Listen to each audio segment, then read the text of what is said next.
সামোসাটা আমি যখনই বাসায় বানাই কেউ বিশ্বাসই করতে চায় না। উপরটা এতটাই মুচমুচে আর ভিতরটা একদম চিকেনের পুর থাকার কারণে দারুণ একটা টেস্ট পাওয়া যায়। চাইলে কিন্তু ঝটপট রেসিপিটা আপনিও শিখে রাখতে পারেন।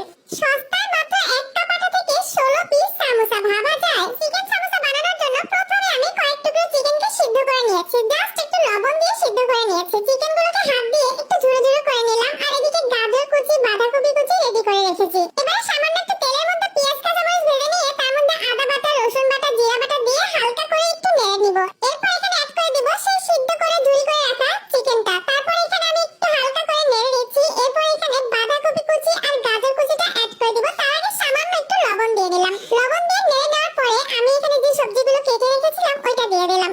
তো কিছুটা পরিমাণে বাঁধাকপি আর সামান্য একটু গাজর কুচি দিয়ে কিছুক্ষণ নেড়ে নিয়েছি। তারপর এখানে অল্প একটু পানি অ্যাড করব, যেহেতু বাঁধাকপিটা সিদ্ধ হতে একটু পানির প্রয়োজন আছে। এজন্য আমি সামান্য একটু পানি চারপাশে দিয়ে দিলাম। একদম সামান্য পানি দিয়ে তারপর এটাকে ঢাকনা দিয়ে ঢেকে রেখেছি। ঢাকনাটা খুলে এটাকে বেশ কিছুক্ষণ নেড়ে চেড়ে একদম ভাজা ভাজা করে নিয়েছি। একদম লাস্ট পর্যায়ে সামান্য একটুখানি গরম মশলার গুঁড়ো দিয়ে আরেকটু নেড়ে চেড়ে এটাকে নামিয়ে সাইডে রেখে দিয়েছি।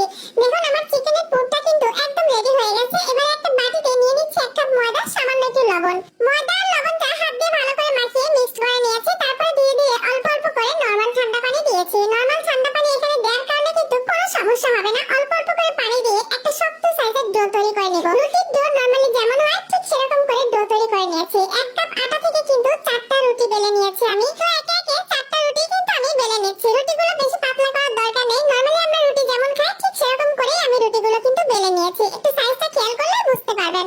তো একে একে আমি 4টা রুটি বেলে একটা সাইডে রেখেছিলাম। এবারে একটা রুটির উপরে এভাবে তেল মাখিয়ে তার উপরে একটু ময়দা ছিটিয়ে দিব। এবার ময়দাটাকে হাত দিয়ে একটু সমান করে দিয়ে এর উপরে আরেকটা রুটি বসিয়ে দিব। তারপর আবার সেম প্রসেসে একটু তেল একটু ময়দা দিয়ে তারপর এটাকে একটু সমান করে দিয়ে আরেকটা রুটি বসিয়ে দিব।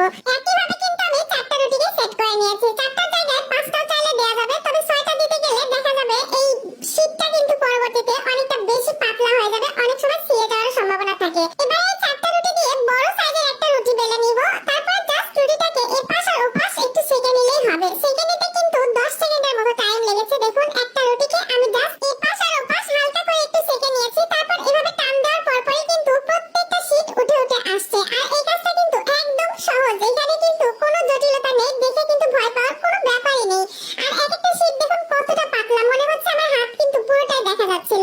একদম কাগজের মতো পাতলা শীট হবে। আর এই শীটগুলোকে কিন্তু আমি একই মাপে কেটে নিচ্ছি। 1 কাপ আটা থেকে মোট 16 পিস সামোসা কিন্তু এখানে রেডি করা যাবে। এখানে সামান্য একটু পানির মধ্যে ময়দা দিয়ে একটা আঠালো ব্যাটার তৈরি করে রেখে দিলাম, ওটা জাস্ট আঠার কাজ করবে। তো সামোসা ভাজটা আমি কিভাবে দিয়েছি একটু খেয়াল করে দেখুন। জাস্ট এভাবে পুরটা দিয়েছি, তারপর এপাশ থেকে একটু টেনে দিয়েছি, ওই পাশ থেকে একটু টেনে দিব। তার আগে জাস্ট আমি যে আঠাটা রেডি করে রেখেছিলাম না ওইটা একটু দিয়ে দিলাম। আর এইখানে উপরে 2 কর্নারে আমি কিন্তু ওই আঠাটা দিয়ে তারপর জাস্ট একটু এভাবে মুড়িয়ে দিয়েছি। ব্যাস এক একটা সামোসা কিন্তু একদম রেডি।